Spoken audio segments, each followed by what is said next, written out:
और बुलेटिन की शुरुआत कर रहे हैं बड़ी खबर के साथ। सुप्रीम कोर्ट ने जम्मू कश्मीर में आर्टिकल 370 के प्रोविजंस खत्म करने के बाद वहां पर नाफिज पाबंदियों को चैलेंज देने वाली अर्जियों पर सुनवाई पूरी कर ली है और इस मामले में कोर्ट फैसला बाद में सुनाएगा। जस्टिस एनवी रमन और जस्टिस आर सुभाष रेड्डी और इसके अलावा जस्टिस BR गवाई की पीठ ने कांग्रेस के सीनियर लीडर गुलाम नबी आजाद और कश्मीर टाइम्स की एग्जीक्यूटिव एडिटर अनुराधा भसीन और कई दीगर अर्जियों पर सभी फिरकों को तफसील से सुनने के बाद कहा है कि फैसला बाद में सुनाया जाएगा। तो सुप्रीम कोर्ट में आर्टिकल 370 को हटाए जाने को लेकर सुनवाई हुई, जहां पर जम्मू कश्मीर में नाफिज पाबंदियों को लेकर यह सुनवाई हुई है। हालांकि सुप्रीम कोर्ट की जानिब से कहा गया है कि बाद में इस पर फैसला सुनाया जाएगा। दरअसल कांग्रेस के सीनियर लीडर गुलाम नबी आजाद समेत कई लोगों ने अर्जियां दाखिल की थी, जिस पर सुनवाई हुई है।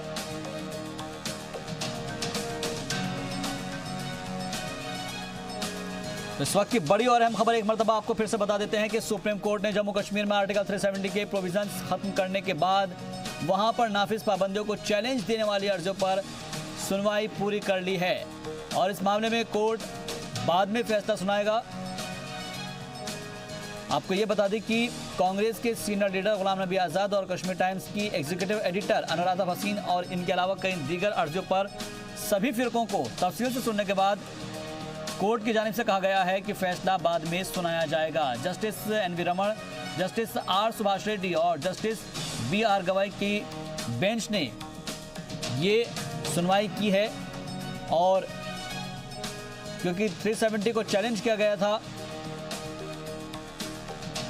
जी मीडिया नुमाइंदे सुमित हमारे साथ मजीद बातचीत के लिए जुड़ गए हैं। सुमित, सबसे पहले आपसे जानना चाहेंगे कि सुप्रीम कोर्ट में जो समाअत हुई है उसमें क्या क्या दलीलें पेश की गई थी और कोर्ट की जानिब से क्या कुछ कहा गया? देखिए, आज आखिरी दिन सुनवाई थी जिसमें कपिल सिब्बल ने तमाम याचिकाकर्ताओं की ओर से वो पेश हुए थे और उन्होंने कहा कि जिस तरह से सरकार ये कह रही है कि राष्ट्रीय सुरक्षा के मसले पर कोर्ट को दखल नहीं देना चाहिए, वो गलत है। क्योंकि कपिल सिब्बल का कहना था कि जीवन जीने के अधिकार और राष्ट्रीय सुरक्षा के मसले पर कोर्ट को बैलेंस करना होगा। नहीं तो जिस तरह से स्थिति है जम्मू कश्मीर में, क्योंकि जिस तरह से अनुच्छेद 370 लागू करने के बाद जो तमाम पाबंदियां जो लगाई गई हैं उससे वहां जम्मू कश्मीर में जनजीवन प्रभावित है। कपिल सिब्बल ने आज ये भी कहा कि जिस तरह से कारोबार, स्कूल के अलावा तमाम जो चीजें हैं जिसके चलते वहां पाबंदियां लगने के बाद तमाम चीजें प्रभावित हैं, लिहाजा सुप्रीम कोर्ट को जो भी पाबंदियां जो लगाई गई हैं सरकार की ओर से उसे हटाना चाहिए। सुप्रीम कोर्ट ने कपिल सिब्बल की बहस पूरी होने के बाद जो है अपना फैसला जो है वो सुरक्षित रख लिया है और एक याचिका इसमें गुलाम नबी आजाद की भी थी जो कांग्रेस नेता हैं और उसके अलावा जो तमाम याचिकाएं थी उस पर सुप्रीम कोर्ट ने आज सुनवाई पूरी करते हुए अपना फैसला सुरक्षित रख लिया है। अब सुप्रीम कोर्ट आने वाले कुछ दिनों में ये फैसला देगा कि जम्मू कश्मीर में जिस तरह से धारा 370 हटाने के बाद जो तमाम पाबंदियां लगाई गई हैं, क्या उन पाबंदियों को हटाया जाए या नहीं, इस पर सुप्रीम कोर्ट अब फैसला देगा। तो आज आखिरी दिन की सुनवाई थी जिसमें कपिल सिब्बल ने आखिरी दिन बहस की और सुप्रीम कोर्ट से ये कहा कि जीवन जीने के अधिकार और राष्ट्रीय सुरक्षा दोनों मसले पर कोर्ट को बैलेंस करना होगा, क्योंकि जिस तरह से वहां जनजीवन प्रभावित है, धारा 144 कई जगह लागू हैं, उन्हें सुप्रीम कोर्ट को हटाया जाना चाहिए। और जिस तरह से सरकार ये बात को कहती है कि राष्ट्रीय सुरक्षा के मसले पर कोर्ट दखल नहीं दे सकता है, ये गलत है और कोर्ट को इस मामले में दखल देना चाहिए। अब ऐसे में सुप्रीम कोर्ट ने सुनवाई पूरी कर ली है और आने वाले कुछ दिनों में कोर्ट ये फैसला देगा कि धारा 370 हटाने के बाद जो तमाम पाबंदियां लगाई गई हैं, क्या उसे हटाया जाना चाहिए या नहीं। यानी सुमित, अभी ये कह सकते हैं हम कि फैसला बाद में आएगा और क्योंकि अभी तारीख मुकर्रर नहीं की गई है, लेकिन आज हमने लोकसभा में वजीर दिफा राजनाथ सिंह को भी सुना। उनका ये कहना था कि आर्टिकल 370 जब से हटाया गया है उसके बाद से जो वहां के हालात है वो मामूल पर आए हैं और दहशतगर्दाना वाकयात ना के बराबर हुए हैं। यानी कि एक तरीके से मैसेज भी देने की कोशिश की जा रही है कि आर्टिकल 370 का कोई मतलब नहीं था और इसलिए जो है हुकूमत की जानिब से ये कदम उठाया गया था। क्या इसको लेकर भी कुछ बात आगे बढ़ सकती है और इन सब चीजों को पेश नजर रखकर कोई फैसला दिया जा सकता है?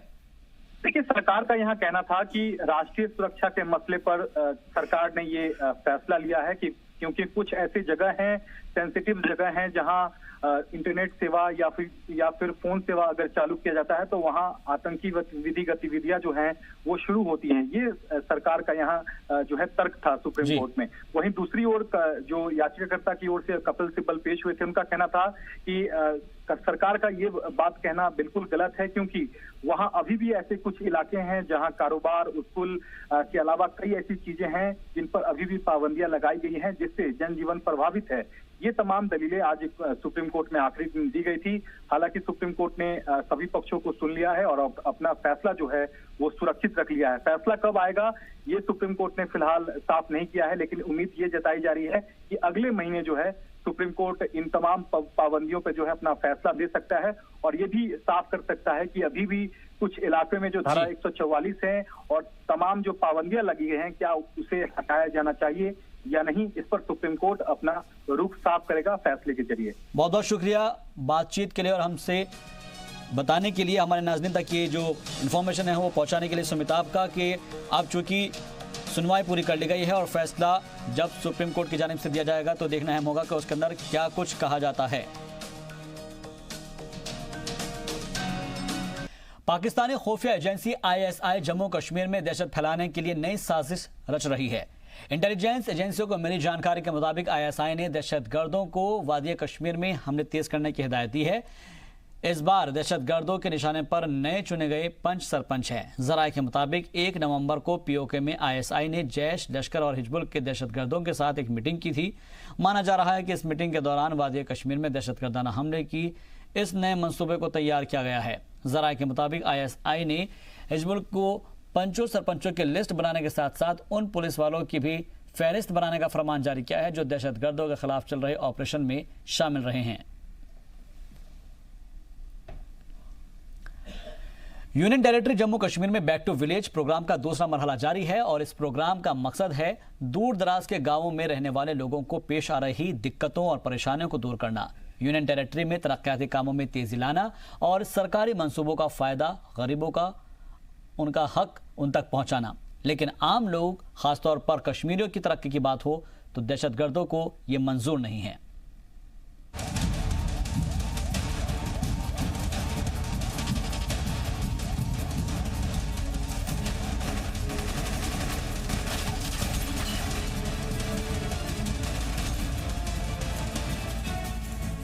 अनंतनाग के पंचायत घर में जिला इंतजामिया के ओहदेदार मकामी पंचों, सरपंचों और आम लोगों से उन्हें पेश आ रही परेशानियों को जानने की कोशिश कर रहे थे।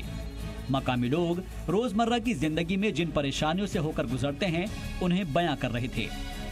किसी ने बिजली की परेशानी का मुद्दा उठाया, किसी ने पानी का तो किसी ने खराब सड़क का। लोग बड़ी उम्मीद के साथ ओहदेदारों के साथ बातचीत कर रहे थे। इलाके की तरक्की को लेकर मशविरा जारी था कि अचानक जोरदार धमाका हुआ। कोई कुछ समझ पाता तब तक आम कश्मीरियों के जिस्म से निकलने वाली खून की छींटें फिजाओं में फैल गई।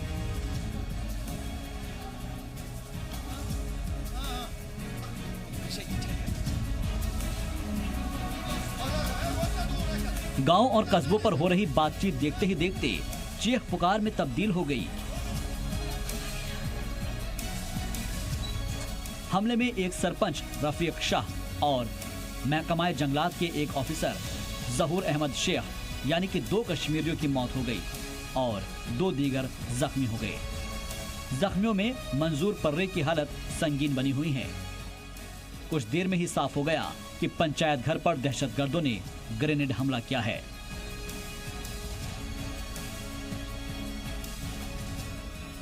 उधर डल झील के किनारे हजरत बल दरगाह के पास भी धमाके की खबर ने मकामी लोगों को चौंका दिया। कश्मीर यूनिवर्सिटी के सर सैयद गेट के पास हुए धमाके में 2 लोगों के जख्मी होने की खबर मिली। कुछ ही समय पहले यहाँ कश्मीर यूनिवर्सिटी के बाहर जो बिजी मार्केट यहाँ पे रहता है, यहाँ एक लो इंटेंसिटी ब्लास्ट हुआ है। ये बिल्कुल वो स्पॉट है जहाँ पर आप देख सकते हैं वो ब्लास्ट हुआ है। हालांकि पुलिस बोल रही है कि वो एसरटेन कर रहे हैं फैक्ट्स कि ये ब्लास्ट किस किस्म का है। यहाँ अगर हम इस तरफ देख पाएँ तो पूरे कांच जो है यहाँ पर टूटे हुए हैं। करीबन 2 से 3 लोग जो है घायल हुए हैं, उन्हें पास के हॉस्पिटल में लिया गया है। यहाँ पर अगर हम देखें उस घटना के बाद पूरी तरह से जो है सुरक्षा बल यहाँ पर पहुँचे हुए हैं और सुरक्षा बल यहाँ इस पूरे इस इलाके का जायज़ा ले रहे हैं। ऊपर जो ये बिल्डिंग्स है इनका सर्च हो रहा है और साथ ही साथ जम्मू कश्मीर पुलिस के साथ CRPF के आला अधिकारी भी यहाँ पर पहुँचे। ये महत्वपूर्ण इसलिए है ये जगह क्योंकि यहाँ पर अगर हम बिल्कुल सीधे देखें तो कश्मीर यूनिवर्सिटी का गेट है जहाँ पर हज़ारों की तादाद में जो है छात्र यहाँ पर पहुँचते हैं पढ़ने के लिए। और उस गेट के बिल्कुल बाहर ये ब्लास्ट होना कहीं ना कहीं दर्शाता है कि जिस व्यक्ति ने ये ब्लास्ट किया है वो नहीं चाहता है कि कश्मीर यूनिवर्सिटी में जो छात्र आजकल आ रहे हैं पढ़ाई के लिए उन पर उनकी जो आमदरफ्त है, उनकी जो तादाद है उसमें कमी हो और वो यहाँ पर खौफ और दहशत का एक माहौल जो है पैदा करना चाहते हैं। लेकिन कहीं ना कहीं इस ब्लास्ट से इस इलाके में जो है खौफ और दहशत का माहौल हुआ है। पूरे इस इलाके को घेर लिया गया है और यहाँ पर जम्मू कश्मीर पुलिस और CRPF के अधिकारी जो है तलाशी अभियान अब इस वक्त चला रहे हैं। कश्मीर यूनिवर्सिटी जहाँ पर अक्सर बहुत भीड़ रहती है और इस मार्केट में दुकानें जो हैं वो बहुत तादाद में खुली रहती हैं। यहाँ कैंटीन्स हैं, यहाँ पर अन्य किस्म की दुकानें हैं, जो एक व्यस्त मार्केट यहाँ पर रहता है। लेकिन यहाँ पर कहीं ना कहीं इस किस्म का जो ये ब्लास्ट हुआ है वो ये दर्शाता है कि यहाँ पर एक खौफ और दहशत का माहौल पैदा करने के लिए ये ब्लास्ट जो है किया गया है। और इसकी अभी जो है जम्मू कश्मीर पुलिस के आला अधिकारी इन्वेस्टिगेट कर रहे हैं कि ये ब्लास्ट जो है वो किस नौइयत का था, क्या ये ग्रेनेड था, क्या ये पेट्रोल बम था या फिर कुछ और था। जो फॉरेंसिक वाले हैं वो उन्होंने यहाँ से सैंपल्स इकट्ठे किए हैं और उसके बाद ही सामने आएगा कि ये ब्लास्ट किस किस्म का है। आम लोगों के साथ साथ दहशतगर्द मजहबी मकामात तक को निशाना बनाने से नहीं चूक रहे। 25 और 26 नवंबर की देर रात को त्राल के काउंसर बल इलाके में वाक़ई सूफी दरगाह को नजर आतिश कर दिया। इसकी मजम्मत करते हुए लेफ्टिनेंट गवर्नर गिरीश चंद्र मुर्मू ने DGP को हिदायत भी जारी की कि यूनियन टेरिटरी के सभी मजहबी मकामात की सिक्योरिटी सख्त की जाए। दौरे हाजिर में कश्मीरियत और कश्मीरियों को अगर सबसे ज्यादा किसी से खतरा है तो वो है दहशतगर्दों से। दहशतगर्द नहीं चाहते कि आम कश्मीरी नौजवान पढ़े लिखे आगे बढ़े। दहशतगर्द नहीं चाहते कि कश्मीर की तरक्की हो। दहशतगर्द नहीं चाहते कि सरकार की जानिब से दी जा रही सहूलत आम कश्मीरियों तक पहुंचे। दहशतगर्द नहीं चाहते कि कश्मीरी दुनिया के साथ कदम से कदम मिलाकर कश्मीरियत का परचम दुनिया भर में बुलंद करे। एक आम कश्मीरी ये जानना चाहता है कि कश्मीरियत के नाम पर बंदूक उठाने वाले दहशतगर्द आखिर कश्मीरियों के ही खून के प्यासे क्यों बने हुए हैं। आम कश्मीरियों को मारकर कौन सी कश्मीरियत की लड़ाई लड़ी जा रही है।